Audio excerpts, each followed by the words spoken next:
Coming up on 2020 on ID.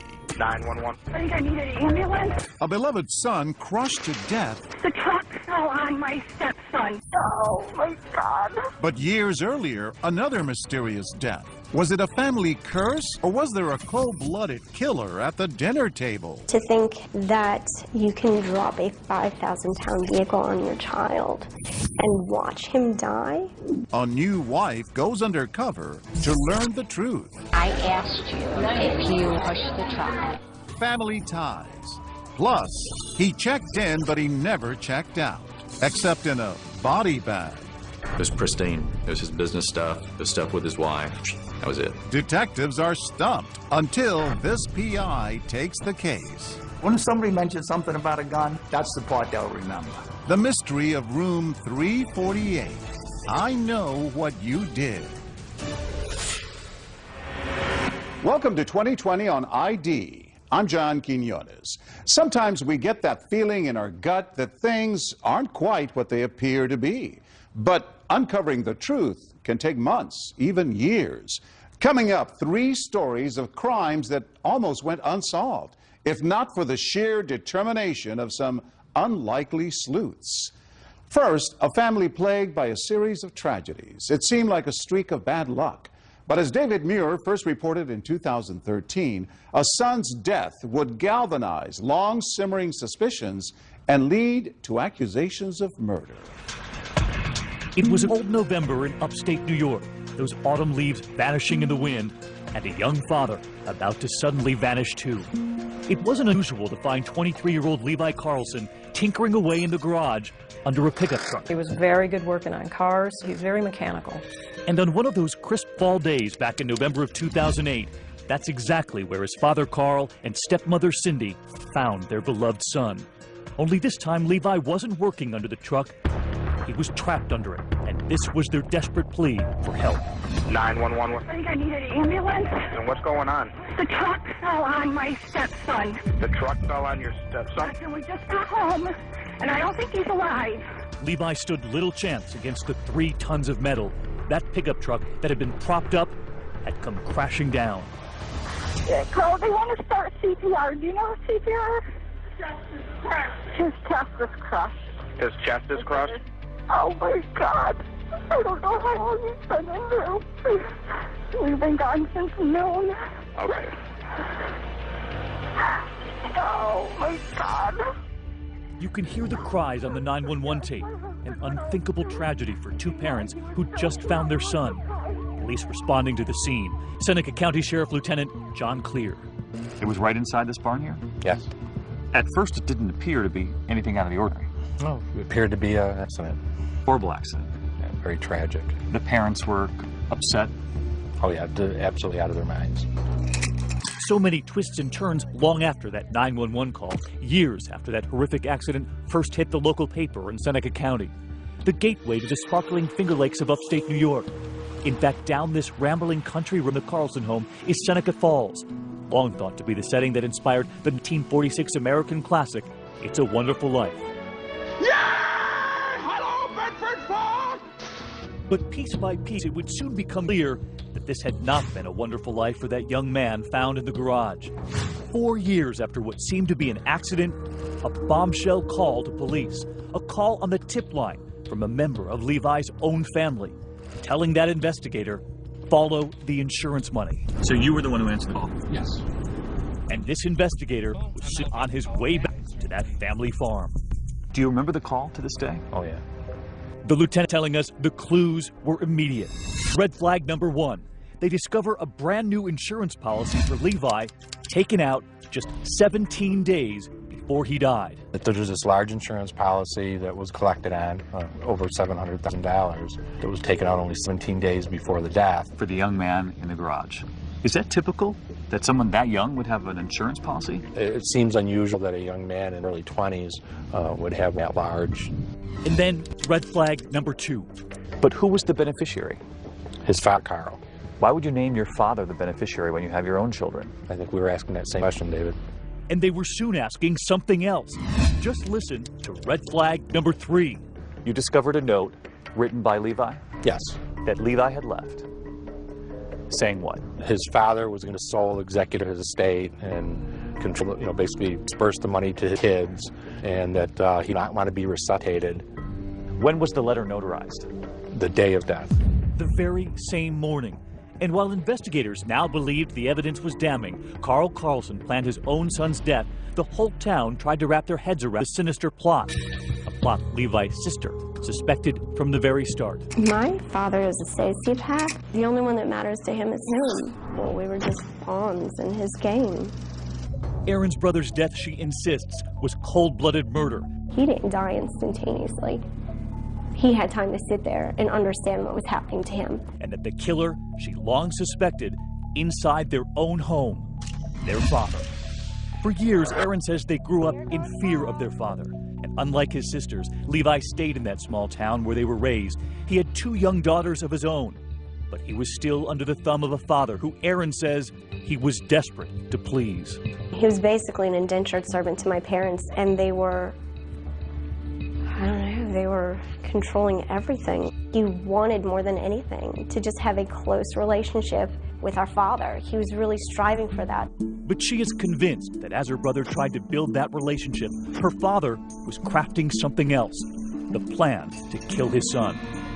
You know, to think that as a parent, you can drop a 5,000-pound vehicle on your child and watch him die, it's absolutely unimaginable. Especially as a parent myself, I just can't even begin to imagine.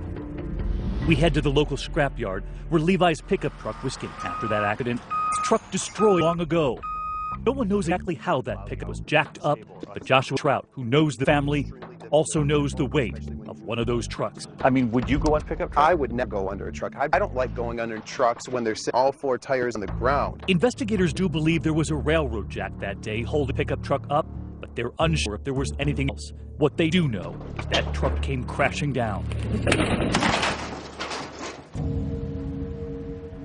You wouldn't stand a chance. You're gone. I mean, you're gone. And just when investigators begin asking how a father could do this, the evidence of a pattern, they say, begins to mount. That Carl Carlson had cashed in on insurance claims before. August 1986, a car fire. The cause, electrical.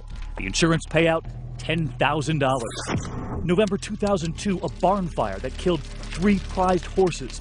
The cause, also electrical. The insurance payout, $115,000. But investigators were also learning the biggest bombshell. What happened to Carl Carlson's first wife, Levi's mother? After all of the evidence you found right on this property, what then to make of what happened to his first wife? Suspicion. When we come back, another insurance policy, another horrific tale, almost impossible to believe. Carl Carlson's second wife feared she was next, and what she was willing to do to trap her own husband. So you send her in through the parking lot? Yes. And she has a wire on where? Underneath her clothes. What she got on tape when we come back.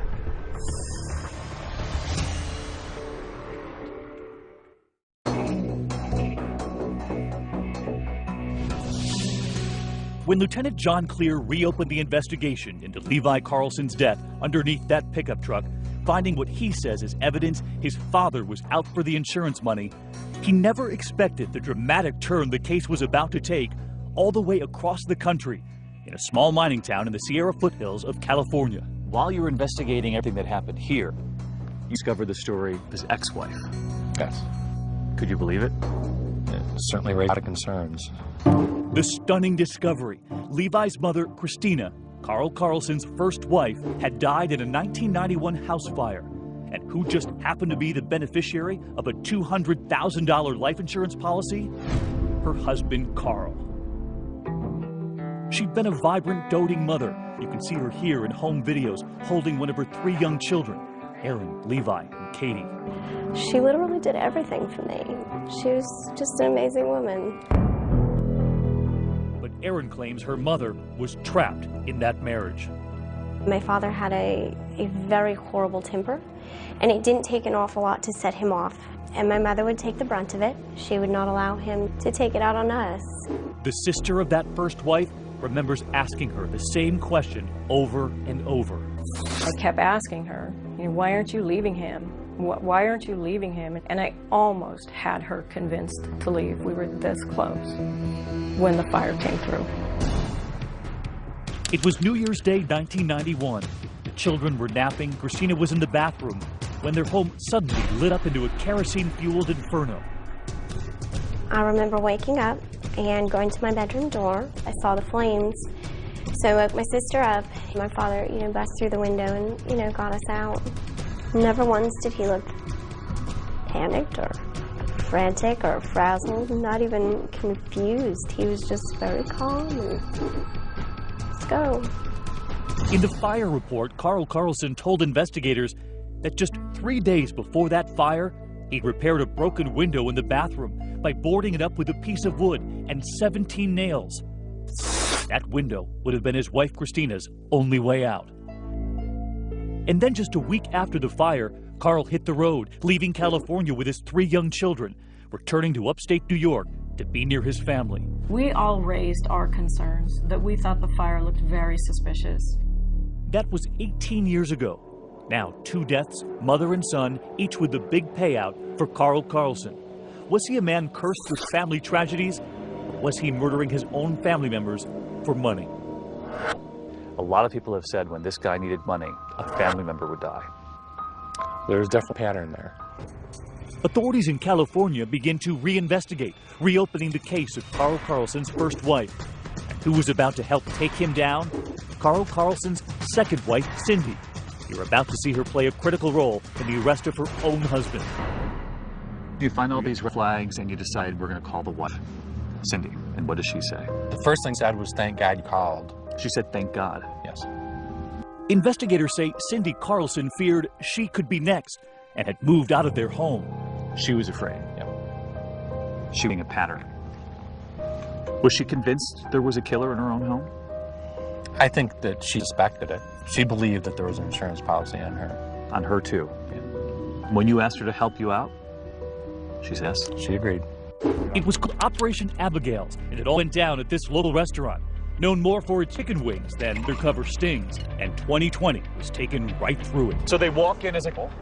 She's got the wire on... Underneath her clothing. And what does he think he's walking into? He thinks he's coming to talk to his wife about getting back together. About conciliation? Yes. He has no plan to get together? No. She's here for you? Yes. Cindy sat down with her husband, that wiretap hidden. One intention, to catch Carl Carlson on tape confessing to Levi's murder. A confession she had told investigators he'd already made to her once before. So as they're sitting there at that, how many other undercover investigators are here in the restaurant? There was a total of 4. And this is what they got. I mean, I understand you're sorry about it, right?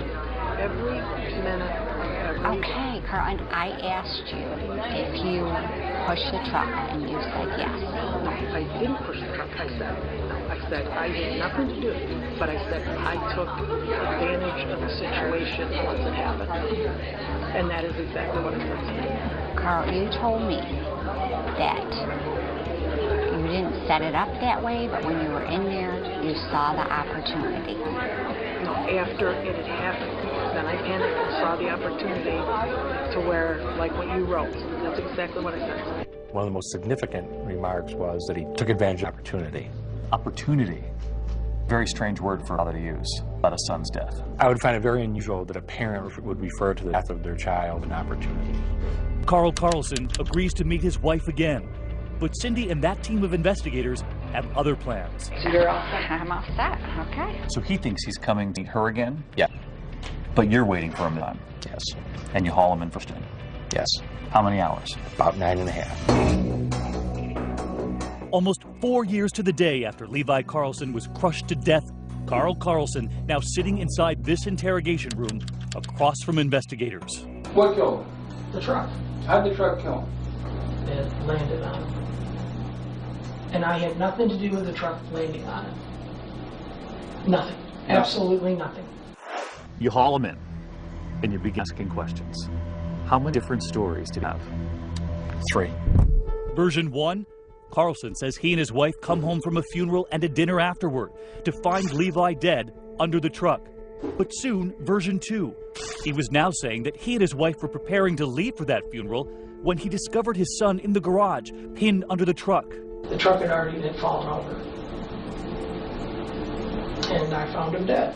And so this was around noon. You found around noon or just before noon. You found him. You went out there and the truck was rolled over on him. Yeah. And I panicked. I don't know. So you panicked in what regard? Just I left. So now you saw him. Did you run over and call medical help? Call 911 to get help? I didn't do anything. I froze. Now, was there a phone in the garage or No. a cell phone, or you run back to the house and call 911? No, I went to the funeral. So he saw his son trapped and dead on truck, still left for the funeral? Yes. He says that father didn't return until 4 hours later. And then, several hours into the interrogation, Carl Carlson appears to be on the verge of yet a third version of the story. Never heard him? Good. You're that close, man. You're close. Come on. Let it out. Let it out. Let it out. I'll walk with you, man. I'll walk with you. Is it just a split-second thing? You couldn't hurt him. The accident. I opened the truck door. Okay. When they did it. Now you see how it's happened? We've gone from he was dead and you walked in there to now that it fell and you opened the door. I know. So take the final step. There is no more. I stepped into the truck and the thing fell. And I was just scared. His son trapped by the truck, and yet they still the house? Yeah. Does that make any sense? No. I can't imagine walking away and leaving your child dying on the floor. They were going to a funeral.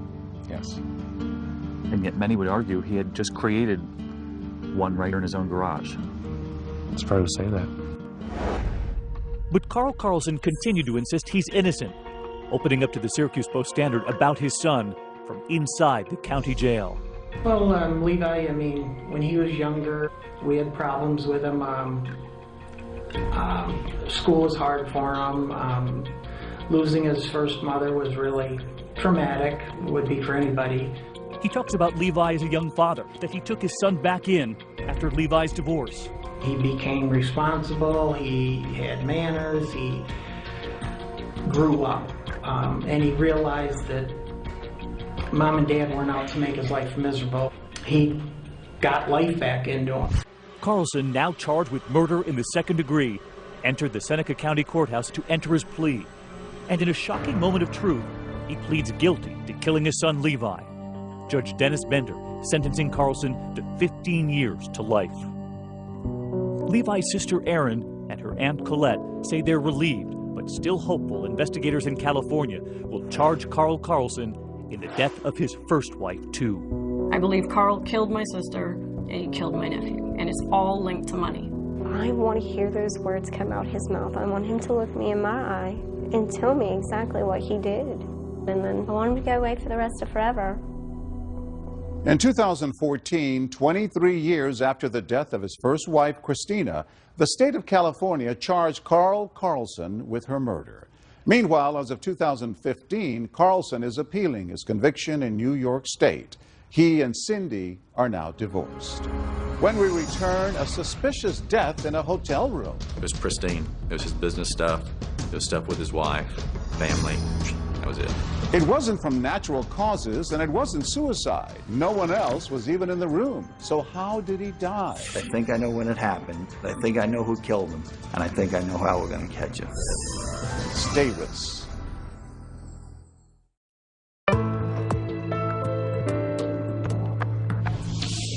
Now the story of a family man who checked into a hotel but never checked out.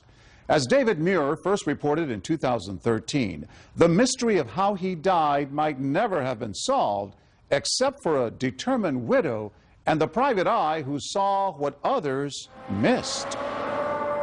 Drive along Interstate 10 long enough, and eventually you'll run into Beaumont, Texas. Home to Big Steer, Big Oil, and one big mystery. It happened here at the Elegante Hotel, not exactly the Four Seasons, although Greg Flanagan didn't mind it. He liked it here. But on September 15th, 2010, The oil man and devoted husband, seen here on hotel security footage, walked in and headed to his room. Hours later, he would check out in a body bag. He'll be missed, and by us that loved him, and such a good guy. When the sun rises that morning in Texas, Greg Flanagan does not. Detective Scott Apple is sent in. So you remember getting that call that Thursday morning? Yes, sir. And it just came in as a deceased person at one of our local hotels. With no clear signs of foul play, at first the veteran detective thought this was going to be routine. You'd heard heavy smoker, had been a drinker in the past. Yes. A lot of steak. Yes. So it wasn't and never saw a doctor. So you thought this guy might have had a heart attack? That's what we had just figured it must be at the scene.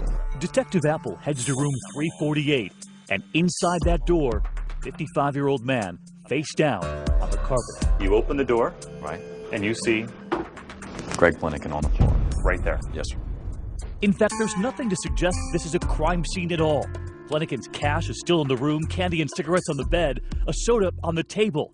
At first glance, it looks like this must have been death from natural causes. This room was his home away from home. Right. Greg Flanagan had lived a good life. He had a great wife, success in the oil business, many friends, and few, if any, enemies. Give you not only a shirt off his back, but the shoes off his feet. Friend Miles Martin met Greg in the 4th grade in Louisiana, and those boys from the bayou maintained a friendship ever since. I thought, well, those damn cigarettes, they finally, they snuck up on him. Inside room 348, Detective Apple says his initial investigation indicated that the victim had a regular, rather humdrum routine. Flanagan at home with his wife in Louisiana on the weekends, but during the week he would live out of a small suitcase here at the Elegante, doing pretty much the same thing every night. He'd set up, and that was his routine for the evenings. He had his phone to communicate with his wife or business. It seemed the traveling oil man had settled in for the evening. He just ordered Iron Man 2 on pay-per-view. He was a creature of habit, and that was his routine. But this Cajun cowboy had taken his last ride to Texas. All that was needed now was the medical examiner to list a cause of death. Everyone thought the case would be closed. So his body is taken away to the medical examiner. Right.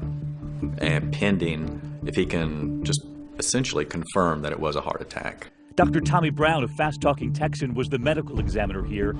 He was about to add a shocking twist to the case. Brown would find that Flanagan's body suffered severe internal damage, broken ribs, lacerations to the liver and scrotum, and a hole in his heart, all caused by blunt force trauma. But from what? And from whom? Nothing had happened to him at work. Nothing had fallen over on top of him in that room. There was no accident or anything happened to him on the way to the hotel. No accident. In fact, the medical examiner was now ruling this death a homicide, convinced that someone had killed him. Did you ever think the ruling would be homicide? No. Detective Apple is a trained sniper, and he was now taking aim at multiple theories. Could he have been seeing another woman? Or maybe there's a jealous husband, but that's not Greg. Detective Apple wants to know if anything odd happened at the Elegante Hotel that night. But aside from a circuit breaker needing repair in Flanagan's room at 7:30 p.m., it was business as usual. Apple questions the hotel guests in nearby rooms, but their answers offer little help. And who were they? They were some electricians out of Wisconsin down here working at one of our refineries. That's electrician Tim Steinmetz and his colleague Lance Mueller, entering the hotel with beer. They're later joined by fellow electrician Trent Pisano. You asked them, had they heard anything that night? They said, oh, we hardly ever saw him. We don't know. Flanagan's cell phone records show nothing but a dutiful husband. It was pristine. It was his business stuff. It was stuff with his wife, family. That was it. The detective works tirelessly, but all he has is a dead guy, a bunch of dead ends, and as the days drag into weeks, a very angry widow. She would vent and yell at me. I can take that. I understand that. With the investigation seemingly losing steam in Texas, a grieving and frustrated Susie Flanagan is desperate for answers. We need to know if anybody heard anything, saw anything, knows anything. Things were basically stalled, and until she took control over the situation at that point, and she hired her own investigator. And not just any investigator, but a former New York cop and federal agent now living in Florida. His name is Ken Brennan, a man with a passion for crime solving, motorcycles, fine cigars, yes, golf. So your phone rings. So my phone rings. Do you remember where you were? Yeah, I was on a golf course. Hello. And what did she say? That it's kind of getting to be a cold case going on the back burner, and she wanted to see if I could find out who killed her husband. The private eye is off to Beaumont, Texas to get a better feel for the case. First thing you want to do is meet with the lead detective on the case. Scott's one of those kind of guys. He's just a real cop's cop, and we hit it off really well the first night I met him. I'll start on the carpet. You can start in the back. This dynamic duo starting from scratch, reviewing the case file, going through the hotel room like housekeeping, even taking a closer look at the victim. Alcohol? No. Drugs? No. Pills? No. Nothing? Nothing. The only thing the guy did was smoke and eat candy bars. That was it.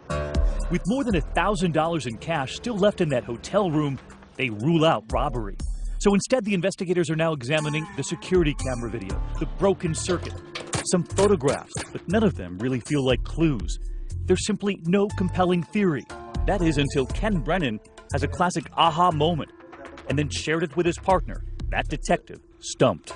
I said, I think I know how this guy died. I said, I think I know when it happened. I said, I think I know who killed him. And I think I know how we're going to catch him. The private eye convinced he's got it. Have you figured it out yet? When we come back.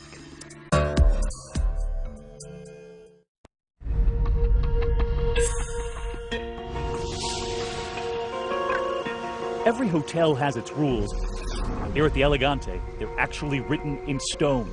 A Ten Commandments monument near the lobby reminds all, thou shalt not kill. But somebody broke that rule, and Greg Flanagan paid the price. You know, there should be more people in this world like Greg Flanagan. Unfortunately, he was stolen from his wife. Exactly. By the time private investigator Ken Brennan rolls into town, the body is cold, and the leads are even colder. Investigations are like a puzzle. A puzzle has many pieces, but each and every one of those pieces has to fit, and they have to fit perfectly. While the whodunit remains a mystery, the private investigator hones in on the when. This happened between 8:30 and 9 o'clock at night. He loved the room ice cold. His wife always said that, you know, he liked it like a meat locker. It was Flanagan himself who, while watching Iron Man 2 and making some popcorn in the microwave, tripped the circuit breaker. Part of the hotel goes dark. I said, when they came in to reset the circuit breaker, I'm sure they shut everything down to reset the circuit breaker, so they shut off the air conditioning. It had to have happened in that window right after the maintenance guys left. He was killed before he realized that the room got warm. Because he was so adamant about keeping the room freezing cold. Ice cold, exactly. And when detectives discovered that body, the room was broiling. No one had turned that air conditioner back on. Brennan theorized that perhaps the hotel blackout could have led to an argument between Flanagan and another guest who might have been ticked off. He must have had a confrontation. I said, we're going to find out that it was probably the two guys next door. Dead men tell no tales, but Brennan knows the living tell all sorts of stories. I know that if the guys next door had anything to do with this, they're not going to keep it to themselves. If they were involved at all, if they got in a confrontation, they're going to tell their other co-workers. Detective Apple goes to find all of the co-workers of those three electricians staying next door to Flanagan. Tim Steinmetz, Lance Mueller, and Trent Pisano. No one knows anything, except for a supervisor who says he does recall hearing some story about a gun going off. The details don't seem to match the Elegante killing, but Brennan perks up. Anytime anybody tells a story, when somebody mentions something about a gun, that's the part they'll remember. The gun. More than 8 months into the case, it's the first time anyone has ever mentioned anything about a gun. Detective Apple thought that was just crazy, but Ken Brennan said, no, we have to go check this out. They returned to the scene of the crime, room 348. And they saw this indentation in the wall. In fact, maintenance records show that the wall in Flanagan's room, room 348, had been repaired, but the indentation was noticeable, even in those crime scene photos. You noticed some patching on the wall. Yeah, so I said it's too big for a bullet hole, but let's see what it looks like on the other side. So now you're going into room 349. Correct. And that's where the electricians were hanging out. Let's go from the other side of the wall, put the dowel through the wall from where the bullet would have came from, put a laser on the end of that, and see what we have. I mean, you saw that laser. Right. Go through the wall. Right across the top of the bed, right at the head of his pillow where he'd been laying. Straight at the bed. Straight at the bed. Clear shot. clear shot. I said, Scott, this was shot. At that point, we know exactly what happened then. So I said, we got to get these guys. And you think someone must have fired a gun through that wall? Somebody discharged around through that wall. But has that private eye reached too far? Remember, the autopsy never mentioned anything about a gunshot wound, the medical examiner listing the cause of death as blunt force trauma. The medical examiner, Dr. Brown? Yes, sir. He's been doing it a long time. He's done some real good work. He's trusted. And what he says is the gospel. Respectfully, they now have to explain to the medical examiner they're rewriting his gospel. So you tell him your idea, and at first he's not buying it. He's not buying it at all. And he says, hey, he says, this guy was not shot. This guy was beaten to death. But Brennan keeps sliding the proof toward the medical examiner, all of the photos, making his case that all of that internal damage from the groin right up through the heart was caused not by a kick from someone, but from a bullet. I go, Doc, that's a bullet hole. Come on. And he just looked at me and goes, oh. But while the cause of death has suddenly changed, will these men now change their stories? Convinced that Greg Flanagan was killed by a bullet fired from the neighboring hotel room where those electricians from Wisconsin were staying, Detective Scott Apple and Private Eye Ken Brennan travel there for a new round of interviews. They meet up at a local police department with electrician Tim Steinmetz, who once again appears courteous and curious. So what happens, guys? You guys ever find out what... Time and time again, they ask him what he remembers. You didn't hear anything, you don't know anything that went on. Absolutely no idea. No idea. Steinmetz sticks to his original statement that he, Lance Mueller, and Trent Bassano did nothing out of the ordinary that night. No mention of any gunshots. And Steinmetz doesn't just tell that story, he swears to it in writing. I said, let's get a notary as well and have it notarized so it looks even that much more official. You swear everything in this statement is the truth, the whole truth, so help you God? Yes. But just when he thought he was off the hook, investigators pull him back in. It was their plan all along. Is that it? Hang on a second. It wasn't until you signed that statement. Now you got a problem. Okay. You don't think that we know the story, that we don't know what the hell went on here? Of course we know. What are you, a moron? We know. You just made a false police report, that's why. You want to go to jail for that? Tim, we know what happened. We know everything that happened down there. And I realize you're trying to be noble and protect a friend, but you're about to get your whole family in a bind, and it's not worth it. And after the guy started thinking about that, and he says, okay, I'll tell you the truth. Well, then tell us what happened.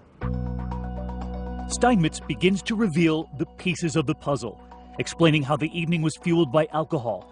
Steinmetz and fellow electrician Lance Mueller entering the hotel with that beer. They're later joined by electrician Trent Bassano. And the heavy drinking begins next door in room 349. It was an accident. It really was. It turns out Mueller has a handgun in his truck. And at some point, for some reason, Steinmetz says the third electrician, Trent Bassano, goes to fetch it. We were in a room, and Trent brought Lance's freaking gun up there. And Lance was around with that gun, and he went and loaded it, pulled the freaking trigger, and the gun off. Later that day, they track down the third electrician, and Trent Bassano corroborates the story. Listen as he explains how he nearly became the victim in this case, saying the bullet just missed him. And he goes, "Bam!" And I went, "Oh!" like this, son of a bitch. And I looked, and there was a hole, and it was smoking. It turns out that private eye was right. The bullet slicing through the wall in room 349 and heading directly for Flanagan, striking him in the groin area and shooting straight up into his heart, all while he was sitting there watching Iron Man 2. All of that internal damage caused by a single shot, that 9mm handgun. Afterward, Mueller quickly packing up the gun and returning it to his truck, exiting the hotel with a bag, then returning moments later without it. And never telling anyone, those electricians try to cover both their tracks and that bullet hole. And what was it they put in there? Toothpaste. They put toothpaste in the hole, thinking no one would ever notice. Exactly. No one went to check on Greg. No one alerted the front desk. Never bothered to knock, never bothered to put their ear to the door, heard any moaning or anything, nothing. The next day, even when they see a body carried out on a gurney from the room next door, they say nothing.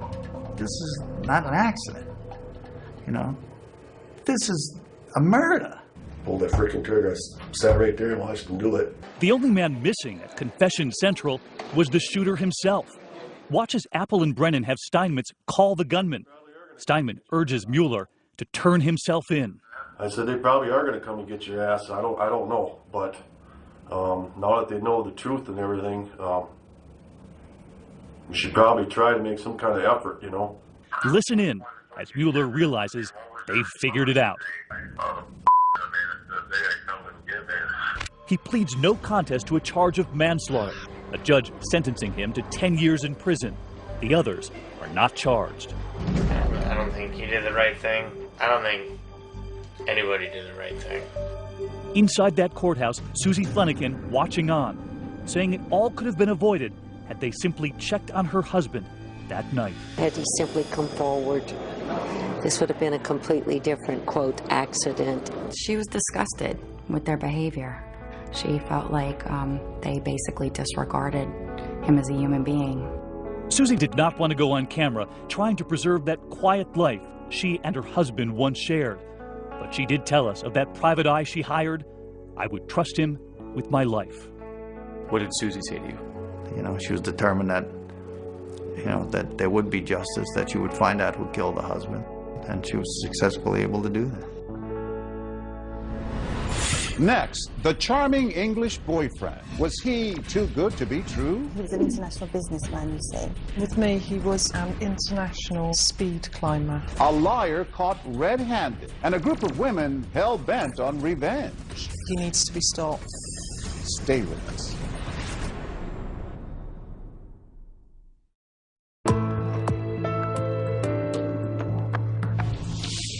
You might say the man you're about to meet had a way with the ladies, until, that is, someone uncovered his little secret.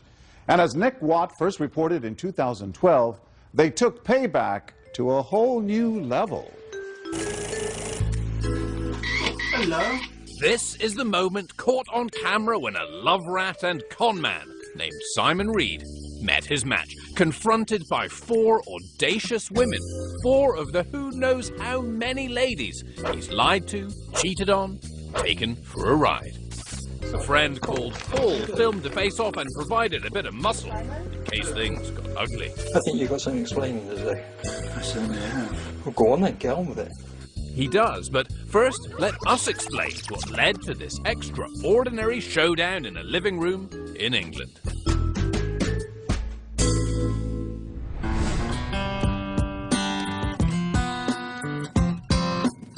I first met Simon in June of 2008, because I'm kind of fond of Englishmen. I'm kind of an Anglophile. That's Andy, a massage therapist from Minnesota and the glue that binds our story together. Simon met Andy on an internet dating site and told her he owned a construction company. By the time our second date rolled around, I was pretty excited to see him. Andy and Simon even talked marriage. Then, one day, Simon just vanished. Fled back to England, leaving Andy bewildered. Back home, he soon hooked up with Joe, who got a very different version of Simon Reed's life story. With me, he was an international speed climber, and he was setting up his own business. He borrowed nearly $30,000 from Joe for the alleged business and never paid her back. And what was he doing with the money you gave? Spending it on June. June, of course, was another girlfriend, part of the welcoming committee that night. A little further down the overlapping line of relationships, meet Nicola, who also met Simon online. The dates were quite erratic because he was an international businessman, you see. Oh, and he was an account manager. Simon Reed was whatever he thought a woman wanted him to be, a devastating Casanova in a chameleon's skin. We gathered our Simon Reed survivors together in New York for a chat about the dastardly man they have in common. One of his initial stories was that he'd had a huge stroke and he'd learnt to walk and talk again. They were all initially drawn to his beautiful teeth. Not a trait the English are famed for. Each would eventually find out those teeth are also false. He told me he had been in an explosion when he was in the army and his teeth had knocked out. He told me they were veneers. He told me he lost them playing ice hockey. I spoke to his wife about the teeth and she said, yeah, that's a bit of a sore point with me. She said, I bought him those. Oh yes, did we mention Simon had a wife? She called Andy after Simon disappeared, and turns out they only live a few miles apart. Simon would tell his wife he was working on a construction site overnight and spend that night with Andy, and vice versa.